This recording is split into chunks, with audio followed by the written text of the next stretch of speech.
Ibabandera na ang mga nagbabaga at mga maiinit na balita. Bandera Reports! Bandera Reports! Afternoon Edition. Police Reports. Hospital Reports. Market Reports. Weather Update. City Hall and Capitol Reports. Local, regional, national, and international news. Bandera Reports Afternoon Edition. And now, here's your anchorman.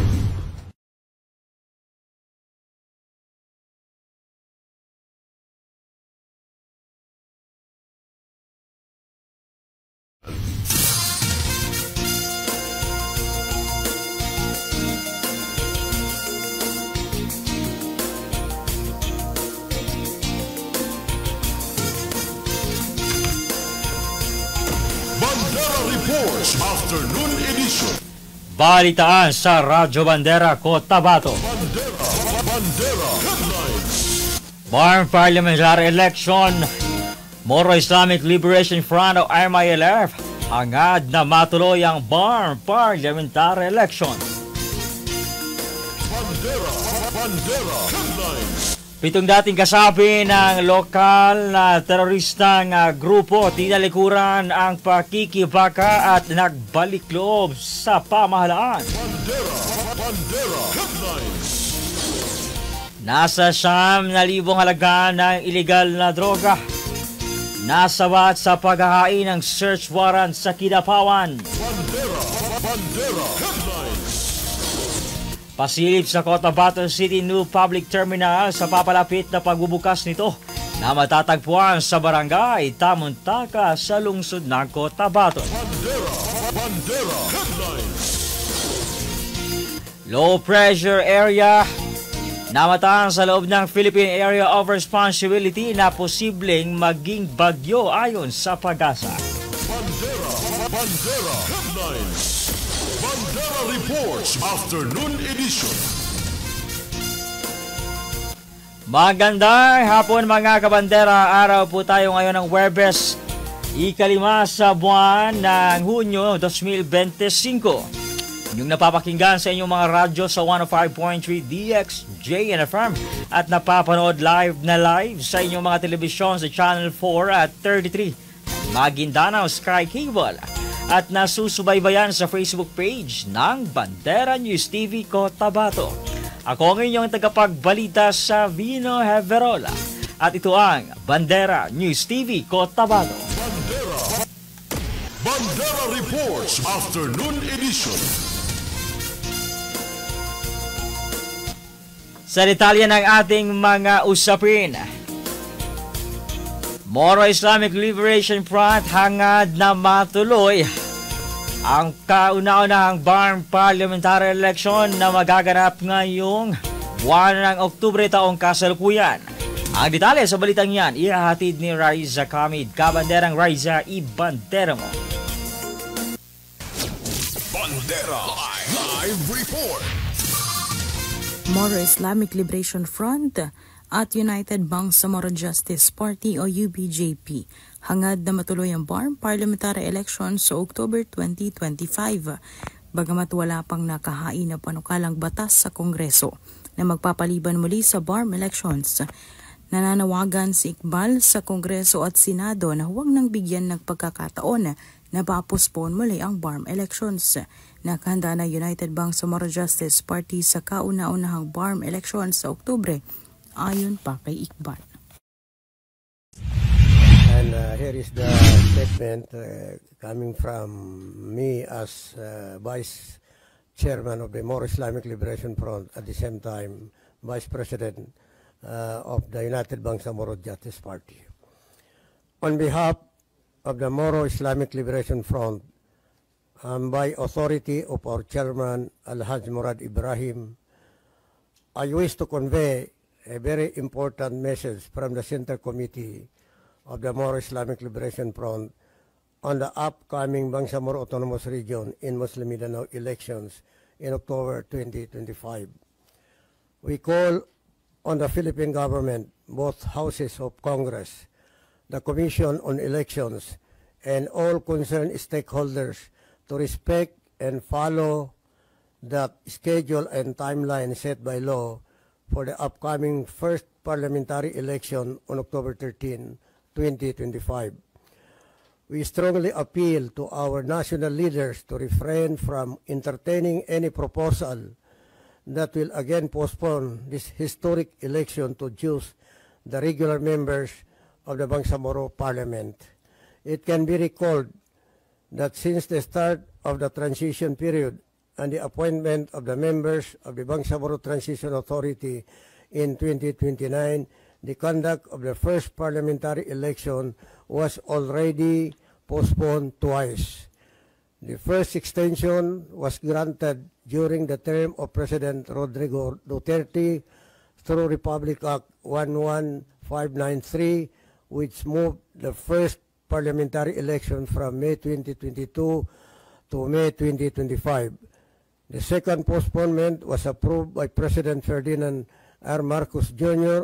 on February 21, 2025 through Republic Act 12123, which pushed back the election by 5 months.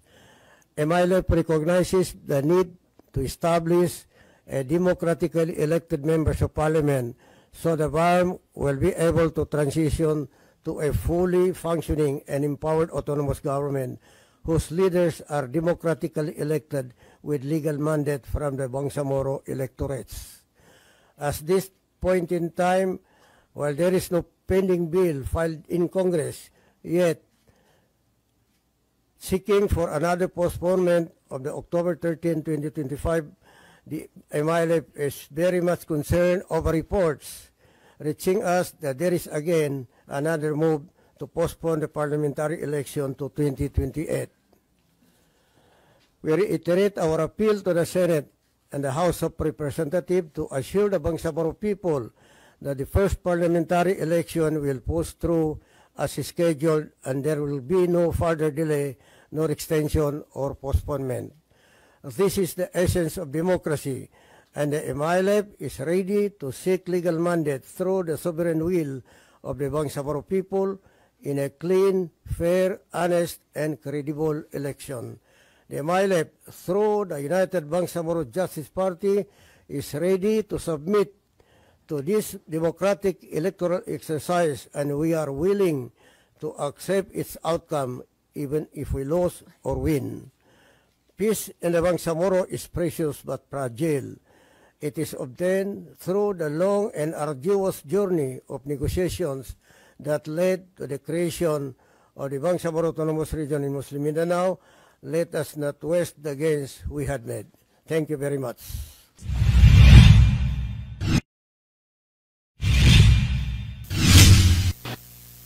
Bandera Reports Afternoon Edition.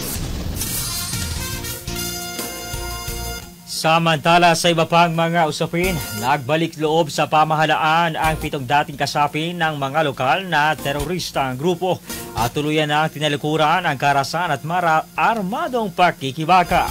Ayon kay 57th Infantry Battalion Commanding Officer Lieutenant Colonel Aaron Gumabaw, ang mga dating rebelde ay kusang sumuko sa kanilang himpilan sa Edwards Camp, Barangay Mirab, UP, Maguindanao del Norte. Kilala umano ang mga ito sa kanilang dating pagkakasangkot sa mga karahasan at terorismo sa lugar. Kasama sa kanilang pagsuko ang pag-turnover ng mga kagamitang pandigma na kinabibilangan ng mga mortars, mahahabang armas, mga rifle at mga bala. Ipresenta ni Lieutenant Colonel Gumabaw ang mga sumukong rebelde kay Brigadier General Michael Santos, ang commander ng 603rd Infantry Brigade, sa isang seremonyang ginanap nitong ika-3 sa buwan ng Hunyo sa headquarters ng 57th Infantry Battalion. Dumalo rin sa nasabing programa sina Governor Sharifuddin Tucao Mastura ng Maguindanao del Norte. Sa kanyang pahayag, binigyang diin ni General Santos ang mahalagang papel ng lokal na pamahalaan at ng mamamayan sa likod ng tagumpay na pagsuko. Aniya, hindi magiging matagumpay ang pagbabalik loob ng mga dating ekstremistang grupo kung wala ang suporta, pagtutulungan ng mga lokal na opisyal at lider ng pamayanan at ng mga mismong mamamayan.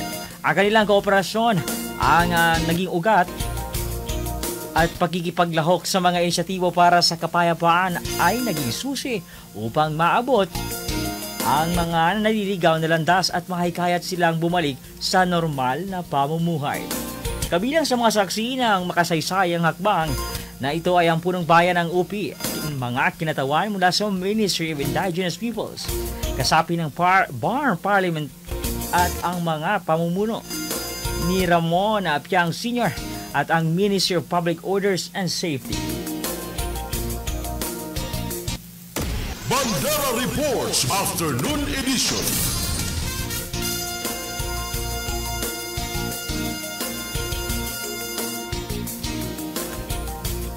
Samantala sa iba pang mga balita, abot naman sa 9,000 na halaga ng droga ang nasabat sa ginawang search warrant sa isang sospek sa Kidapawan City.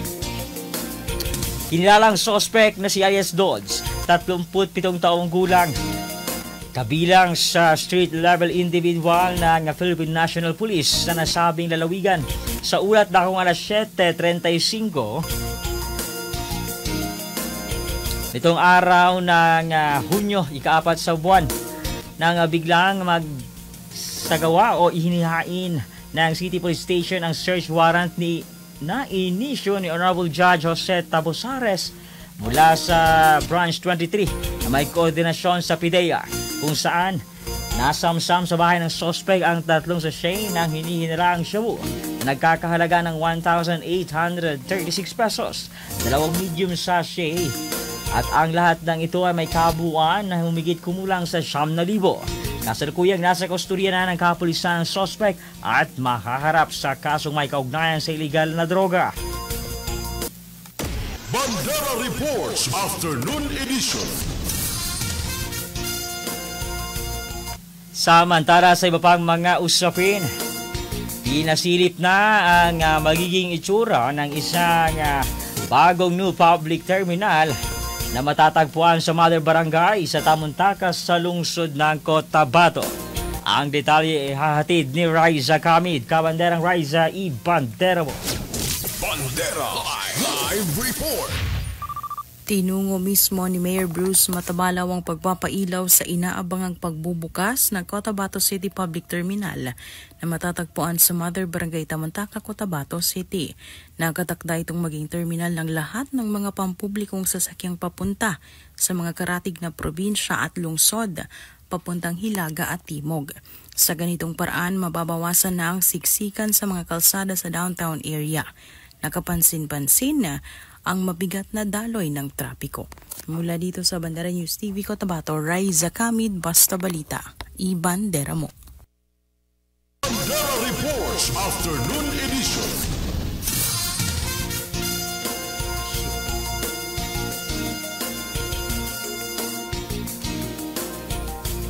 Samantala, para naman sa ating ulat panahon, isang low pressure area ang nabuo na binabantay ngayon ng Pag-asa sa silangan ng Mindanao at inaasahang magpapaulan simula bukas ng araw ng Biyernes. Sa ngayon, mababa ang tsansa nito maging bagyo sa susunod na 24 oras, ngunit hindi inaalis ang tsansa na magiging bagyo ito ngayong weekend. Ayon naman sa weather models, possible itong lumapit sa Bicol region bago lumapit sa rehiyon, partikular na sa mga probinsya ng Isabela at Cagayan. Mag-ingat mga kabandera at manatiling nakatutok sa mga inalabas na update kaugnay sa ating weather update. Bandera Reports Afternoon Edition.